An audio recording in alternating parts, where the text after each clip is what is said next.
vous projetez d'acheter un canapé pour votre salon, peut-être vous venez de découvrir que la densité de la mousse a une importance. Alors là, et comment choisir quelle est la bonne densité de mousse pour un canapé? Voici la question qu'on se pose dans cette vidéo et vous allez du coup découvrir les critères pour choisir un canapé de qualité. La densité de la mousse est là, certes, une très grande importance, mais ce n'est pas le seul critère. On va parler en détail de 3 critères différents. Maintenant, passez derrière l'écran de mon ordinateur, mais juste si ce n'est pas encore fait, n'oubliez pas de télécharger votre copie de la checklist rénovation, un document sur une seule page qui vous sera très pratique, notamment si vous envisagez une rénovation. Il a déjà été téléchargé par plus de 10 000 personnes et il a fait ses preuves. Comment choisir un bon canapé? Quelle est la bonne densité de mousse pour l'assise du canapé? Mais 3 autres critères aussi pour bien choisir le canapé pour votre salon.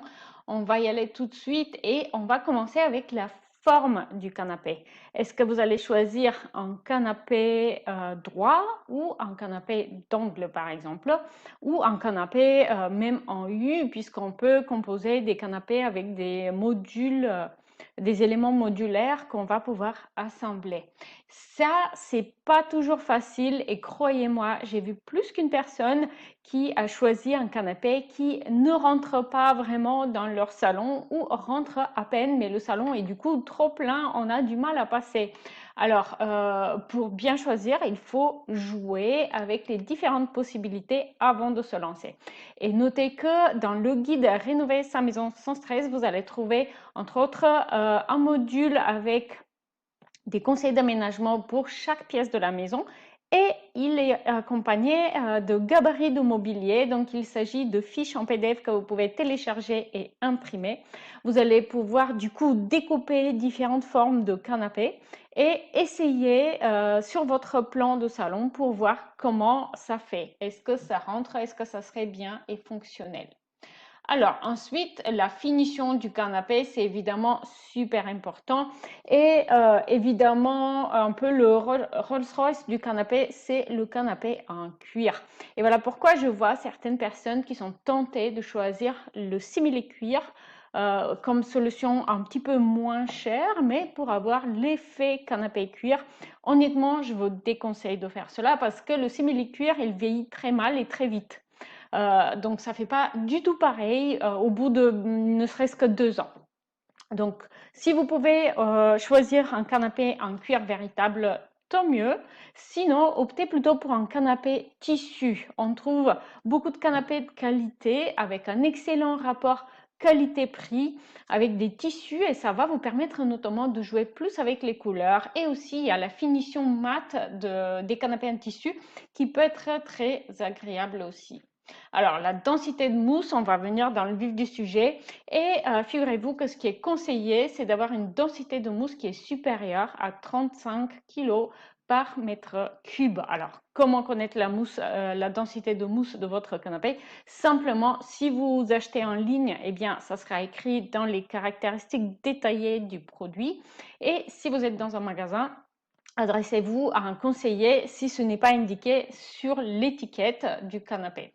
Idéalement, si vous avez la possibilité, optez pour une mousse qui est de 45 kg par mètre cube. En somme, plus la mousse est dense, moins elle va se tasser et donc mieux votre canapé va résister dans le temps. Alors, la couleur du canapé, évidemment, c'est très très important également et vous allez la choisir en fonction de vos préférences, de vos goûts, mais aussi de la déco de la pièce. Quel style de décoration avez-vous choisi? Et aussi, est-ce que votre pièce a besoin d'un accent coloré qui va apporter plus de caractère ou au contraire, il y a déjà beaucoup de couleurs dans la décoration de votre salon et au contraire, il faut un petit peu calmer le jeu et apaiser la décoration avec une couleur neutre. Alors, sachez que j'avais fait sur YouTube un sondage auprès de mes abonnés pour savoir quelle est la couleur préférée donc des personnes qui me suivaient et j'avais une grande majorité qui avait opté justement pour le canapé en gris clair parce que bah voilà, il passe partout hein, et il est suffisamment clair pour agrandir visuellement l'espace, mais moins difficile à entretenir qu'un canapé blanc ou blanc cassé. Le canapé noir, il est vrai qu'il est assez imposant dans la pièce. Ça va pas partout dans un salon moderne, contemporain, ça peut être sympa, mais autrement, ça fait très vite un peu trop pesant. Et les canapés de couleur, c'est super sympa si vous en avez la possibilité par rapport au reste de la déco de la pièce. Mais pensez aussi au fait que si vous vous lassez de cette couleur, eh bien, c'est quand même un investissement et ça coûte relativement cher de changer. N'oubliez pas de me dire lequel de ces 3 astuces concrètes pour choisir un canapé de qualité a le plus aidé pour choisir le vôtre. À la fin de cette vidéo, n'hésitez pas aussi à regarder celle-ci